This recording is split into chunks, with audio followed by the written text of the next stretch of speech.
దేవరను సంపానీకి ఒక్కొక్కడికి ₹1,00,00,000 ఇచ్చాను. ఒక్కొక్కడు 100 కేజీల బరువున్నారు.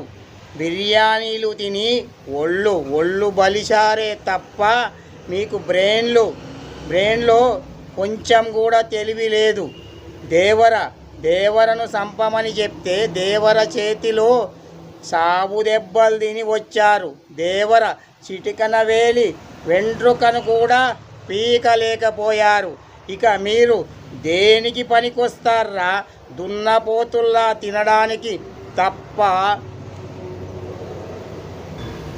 ఏం జన్మల్రా మీవి, సిగ్గులేని ఎదవల్లారా. ఈరోజు మీ ఇద్దరికి ఫస్ట్ నైట్ ఉందంట కదా. అందుకే నేను మీ ఇద్దరి